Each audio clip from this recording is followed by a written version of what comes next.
Hi friends, എല്ലാവർക്കും നമസ്കാരം. ആദ്യമായി എല്ലാവർക്കും എൻ്റെ ഹൃദയം നിറഞ്ഞ ഓണാശംസകൾ നേരുന്നു. ഞാനിന്ന് വന്നിട്ടുള്ളത് ഇൻസ്റ്റാഗ്രാമിലും ട്രെൻഡിങ്ങും വൈറലുമായിട്ടുള്ള ഒരു ലഡു പായസവുമായിട്ടാണ്. എന്നാൽ അതെങ്ങനെയാണ് ഉണ്ടാക്കുന്നതെന്ന് നമുക്ക് നോക്കാം. വൈറലായിട്ടുള്ള ഈ ലഡു പായസം ഉണ്ടാക്കാനായി ഞാനൊരു 8 ലഡു എടുത്തിട്ടുണ്ട്. അത് നമുക്കൊരു പാനിലേക്ക് ഇട്ട് കൊടുത്തൊന്ന് ഇങ്ങനെ ഉടച്ചു കൊടുക്കാം.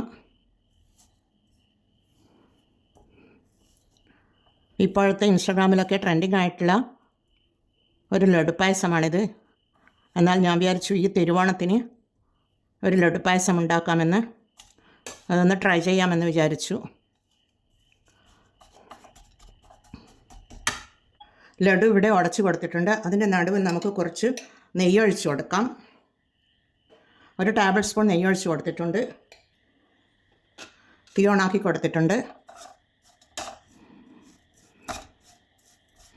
ഇതൊന്ന് ഇളക്കി കൊടുക്കാം. അതിനുശേഷം ഒരു 1/2 ലിറ്റർ പാലാണ്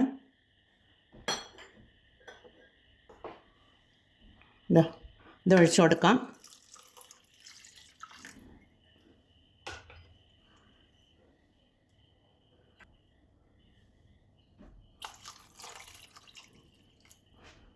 പാലൊഴിച്ചു കൊടുത്തു. എന്നിട്ടൊന്ന് ഇളക്കി കൊടുക്കാം.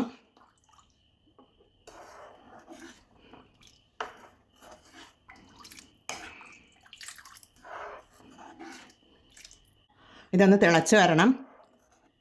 ലഡുവിന് മധുരമുള്ളത് കൊണ്ട് തന്നെ നമുക്ക് ഷുഗറോ അല്ലെങ്കിൽ കണ്ടൻസ്ഡ് മിൽക്കോ ചേർത്ത് കൊടുക്കാം. ഓൾറെഡി കണ്ടൻസ്ഡ് മിൽക്ക് ഇതിൽ ചേർത്ത് കൊടുക്കണം. എന്നാൽ ഇതവിടെ നിന്ന് തിളച്ച് വരട്ടെ. ഇതിവിടെ തിളച്ച് വരുന്നുണ്ട്. ഇനി ഇതിലേക്ക് നമുക്ക് കണ്ടൻസ്ഡ് മിൽക്ക് മെയ്ഡാണ് ഇത് ചേർത്ത് കൊടുക്കാം. കണ്ടൻസ്ഡ് മിൽക്ക് ഇല്ലെങ്കിൽ ഷുഗർ ചേർത്ത് കൊടുത്താൽ മതി. മധുരം നോക്കിയിട്ട് ചേർത്ത് കൊടുത്താൽ മതി. ഓൾറെഡി ലഡുവിന് മധുരമുള്ളതാണല്ലോ.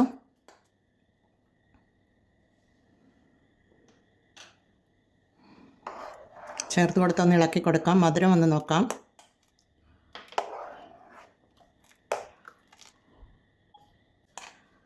നമുക്കൊരു ടേബിൾ സ്പൂൺ കൂടെ കണ്ടൻസ്ഡ് മിൽക്ക് ചേർത്ത് കൊടുക്കാം.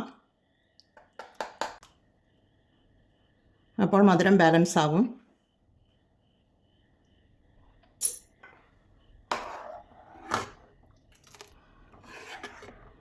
ഇതിവിടെ കുറുകി വന്നിട്ടുണ്ട്.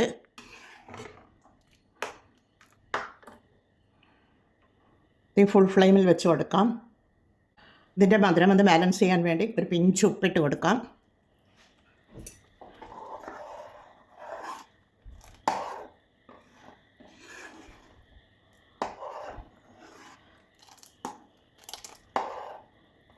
ലഡു പായസം ഇവിടെ റെഡിയാവുന്നുണ്ട്.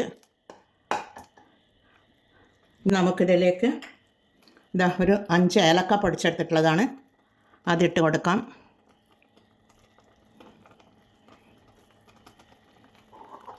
ഇനി നമുക്ക് തീ ഓഫ് ചെയ്ത് കൊടുക്കാം. ഇനി ഇതിലേക്ക് അണ്ടിപ്പരിപ്പ് മുന്തിരിങ്ങയും വറുത്തിട്ട് കൊടുക്കാം. തീ ഓഫ് ചെയ്ത് കൊടുക്കുന്നുണ്ട്.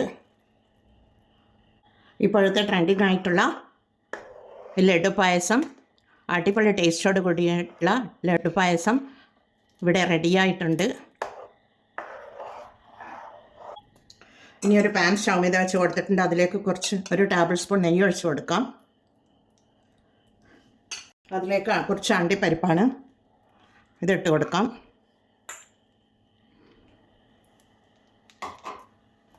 നിങ്ങൾക്ക് ഇതിലേക്ക് എല്ലാ നട്ട്സും ഇട്ട് കൊടുക്കാം. ബദാം, പിസ്ത ഒക്കെ ഇട്ട് കൊടുക്കാം. ഞാനിത് 2 മാത്രമേ ഇട്ട് കൊടുക്കുന്നുള്ളൂ. അതൊന്ന് ഫ്രൈ ആയി വരട്ടെ.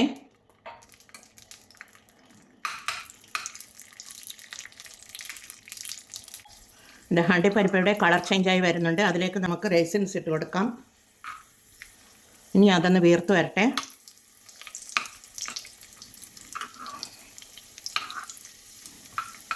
ഇതിവിടെ വീർത്ത് വരുന്നുണ്ട്, റെഡിയായിട്ടുണ്ട്. തീ ഓഫ് ചെയ്ത് കൊടുക്കാം.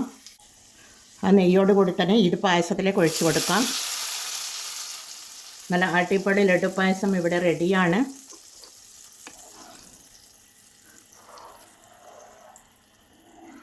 ഈ തിരുവോണത്തിന് ഞാൻ കരുതി ഇതേപോലെ ഒന്ന് ട്രൈ ചെയ്യാമെന്ന് വിചാരിച്ചാണ് ഉണ്ടാക്കുന്നത്. നിങ്ങൾക്കും ഇതൊന്ന് കാണിച്ചു തരാമെന്ന് വിചാരിച്ചു. എന്നാൽ എല്ലാവരും ഇതൊന്ന് ട്രൈ ചെയ്ത് നോക്കണേ, അടിപൊളി ടേസ്റ്റാണ്.